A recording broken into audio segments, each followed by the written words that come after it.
من الأفكار السوداء اللي كنت عايش فيها، شغل كل حياتي وتفكيري، وما تتصورش السعادة اللي كنت بحس بيها أما أسمع أي غنوة للأستاذ عبد الوهاب بالذات.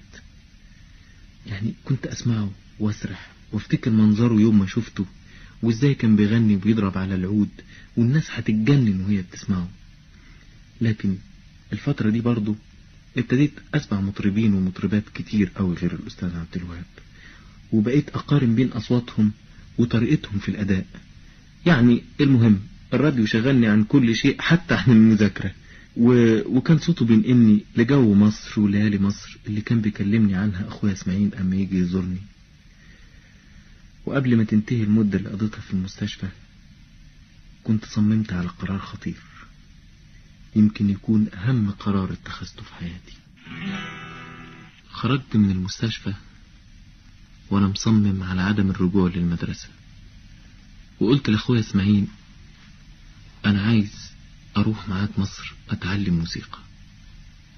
ووعدني أخويا اسماعيل إنه ياخدني معاه، وما تتصورش قد إيه فرحتي.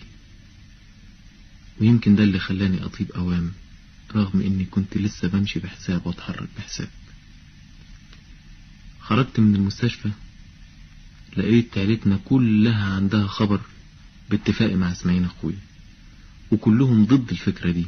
خالي وخالتي وولاد خالتي وكل القرايب قالوا كفاية اسماعيل يتعلم مزيكا وانت تتعلم حاجة تانية. ولقيت مفيش فايدة، سلمت أمري لله ورجعت للمدرسة وانا حاطط في دماغي ان مستقبلي في الموسيقى مش في حاجة تانية. وعشان كده قل اهتمامي بالمدرسة واصبحت كابتن. مش كابتن فوتبول ولا باسكت بول، لا، كابتن فرقة التمثيل والموسيقى وفرقة التزويغ كمان. كل يوم او في معظم الايام ازوغ من المدرسة وعلى مكتبة ابن خالتي شحاتة، وطول النهار اقعد معاه اغني شوية وذاكر موسيقى شوية.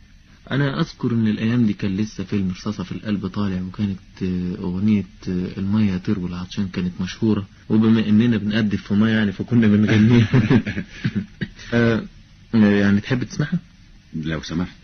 المية تروي العطشان وتطفي نار الحران، المية تروي العطشان وتطفي نار الحران، أجملها والحضن مليان وانا عايم على وش المية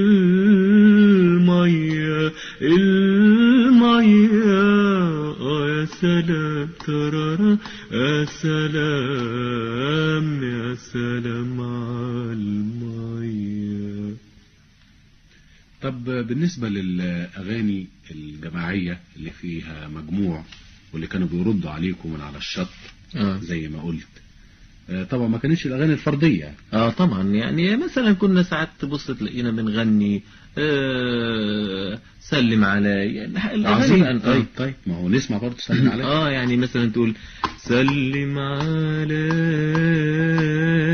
سلم علي لما جبلني وسلم علي، يا سلام يا سلام سلم علي سلم علي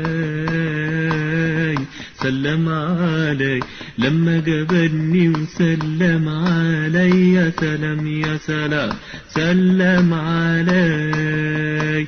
لو كان حبيبي اندهلي انسى حبايبي وافوت اهلي، لو كان حبيبي اندهلي انسى حبايبي وافوت اهلي، وافرح بقربه على مهلي حبيبي سلم علي سلم علي.